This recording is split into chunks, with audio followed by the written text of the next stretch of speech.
All right, so Democrats are saying no on impeachment.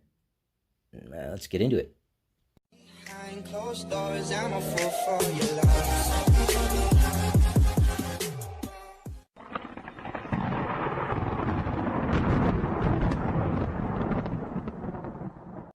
What's up? Good morning, good evening, good night, whatever it is, wherever you are. Welcome to my channel where your opinion actually matters. Now, let's see here. I just got this news here. Let me get it set up. There we go.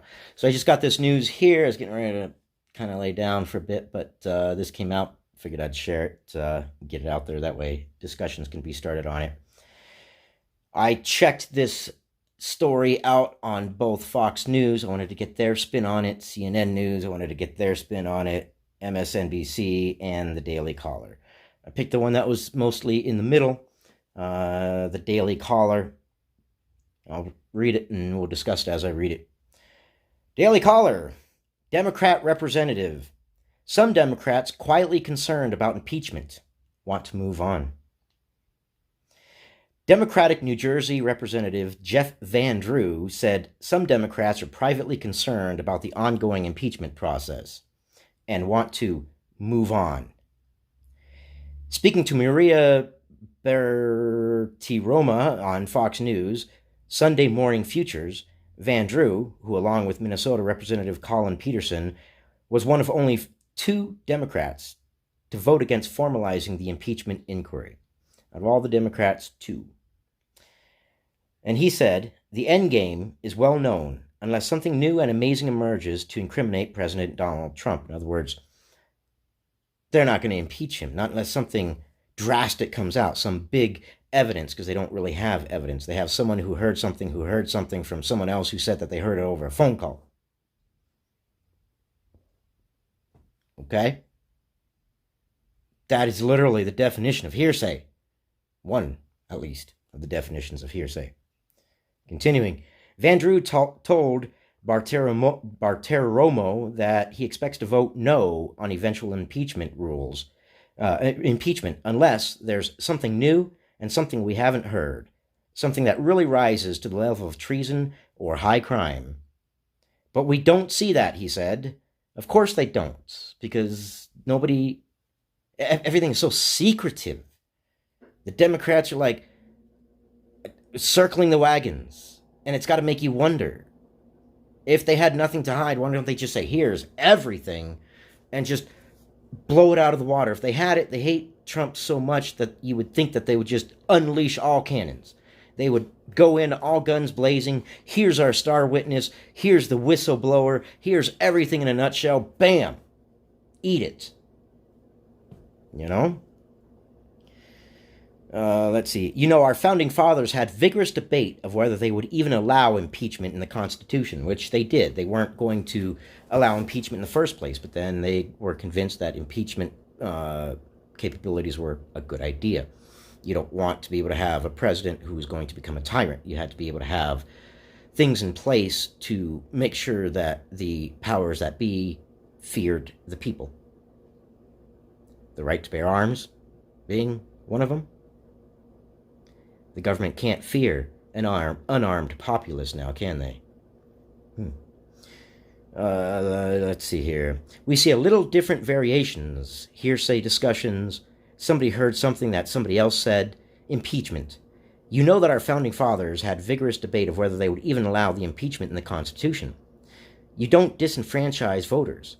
Millions upon millions of voters. No, you don't. Voters choose their leaders in America. I don't know how other folks will vote, because in all honesty, originally I thought there was going to be a few more. Not that it matters if I'm 1 or 101.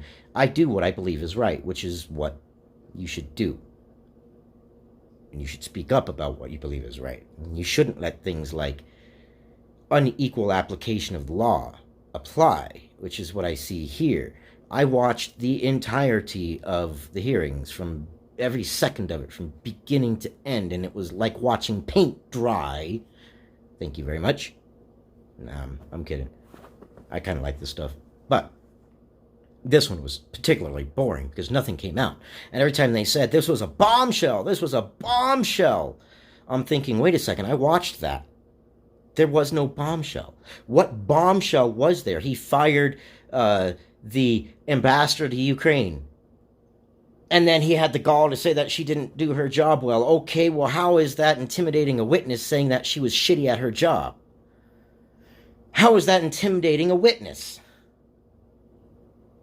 Intimidating a witness is saying, hey, if you do this, then that's going to happen. Or, hey, your child was wearing this particular clothing this morning, or hinting at the fact that something's going to happen, not saying, you were bad at your job, that's why you got fired. Okay? How is that threatening the witness? Secondly, how are you going to threaten the witness when you're not even texting the witness? You're doing it on Twitter. If you're going to threaten the witness, you're going to do it on the DL. You're going to be like, don't tell the cops, whatever. It's just, there is some discussion, Jeff, continuing with what Jeff's quote was, but there is some discussion among some of them, quietly, privately, of concern. What I'm hearing out in the street with most people is they are tired, they're kind of worn out, and they're bored. But they're scared. They're scared to speak up.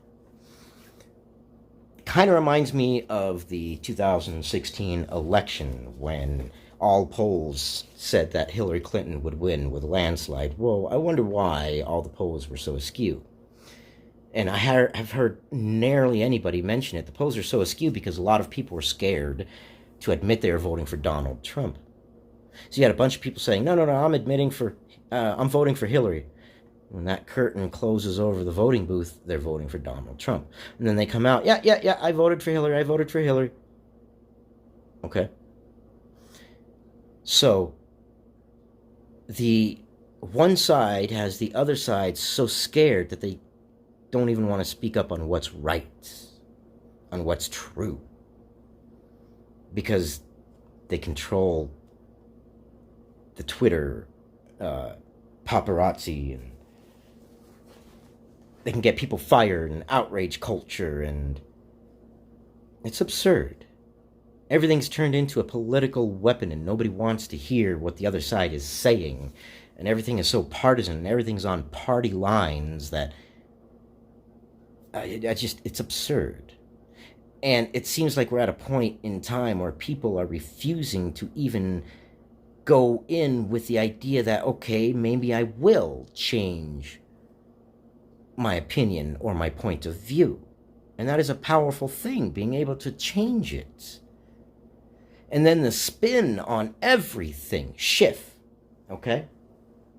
He read on record an entire list of things that he said that we were going to hear, like Trump explicitly said this was a bribe. I mean, good Lord, he made it sound like it was an episode of The Sopranos. And then he later came out and said it was a parody, a joke. It was not a joke, he lied. Then when he got caught lying, he covered his ass. And the sensible person in me, the person that looks at human patterns and relates it back to experiences for fact-checking of, yes, I believe this is the actual series of events. I believe the whistleblower either came forward or was coerced.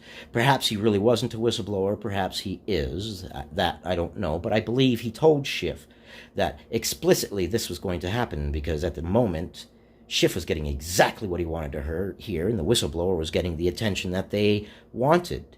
So Schiff had written all this and was so excited, saying, we've got him, that he read it, not realizing that he should have waited for the proof.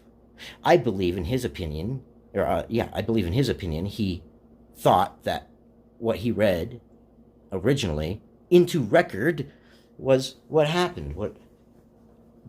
And then when it came out that it wasn't, he realized the whistleblower lied to him, so now we can't know who the whistleblower is, and all right, this is where we've gotten to.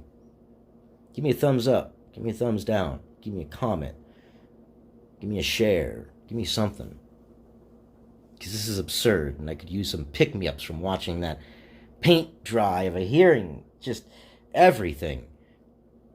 It was like trying to report on grass growing and breaking bombshell reports. Bombshell! That blade of grass moved 3 centimeters to the east. And then the wind died and it went back. Tonight at 6. It's nuts. And it's a waste of time, and this committee could be doing something else. What do you think? Am I off my rocker? Am I looking at it totally wrong? Maybe I am. Maybe I'm so tired that I'm seeing ghosts. I feel like I'm that tired. Anyways, like, comment, subscribe, blah, blah, blah. You know the deal. I love you guys. I'll see you on the next one.